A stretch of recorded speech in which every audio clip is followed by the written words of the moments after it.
আজি আমি আমাৰ নৰ্থ ইষ্ট পেৰামেডিকেল ইনষ্টিটিউটত কেনেধৰণে প্ৰেক্টিকেল কৰোঁ তাৰে কিছু দৃশ্য মই আপোনালোকক দেখুৱাবলৈ ওলাইছোঁ।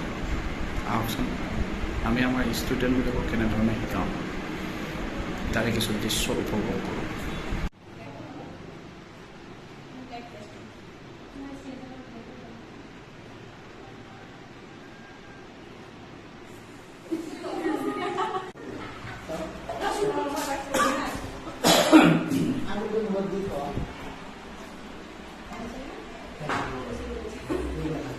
দেখাই পোৱা নাই মই দেখি আছো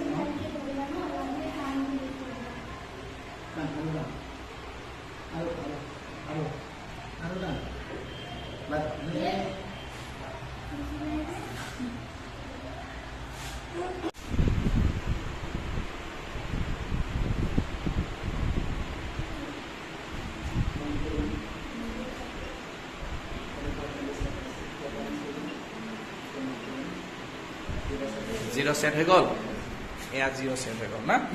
এতিয়া তাৰমানে এইটোৰে আমি কৰিব পাৰিম, ঠিক আছে। তো তেতিয়াহ'লে এইটোৰে বাকীবিলাক কৰিবলৈ হ'লে কেনেকৈ কৰিম?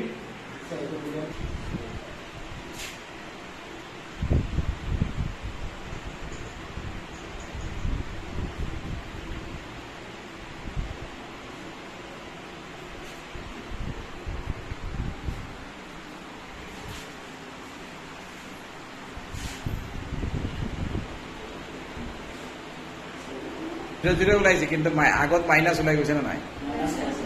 কাৰণ কেমিকেলছটো কি হয়, পুৰণা হয়, গতিকে তাত তেনেকুৱা ৰিজাল্ট হ'ব। আৰু যদি নতুন ৰিজাল্ট মানে এক্সপায়াৰী ডেটৰ ভিতৰত থাকিলে হয় তেতিয়াহ'লে ৰিজাল্ট ওলাই গ'লে হয়।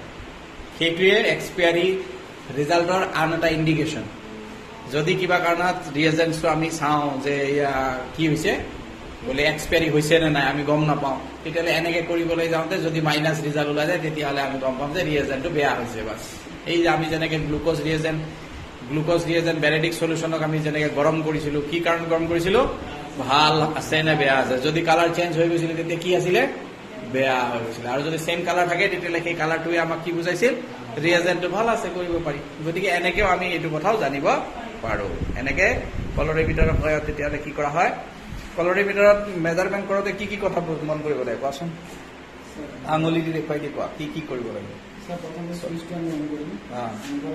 চুইচটো অফ কৰি দিয়াচোন, চাওঁ কোনটো চুইচ অফ। এইটো কি কৰা হয়? কৰা। তাৰপিছত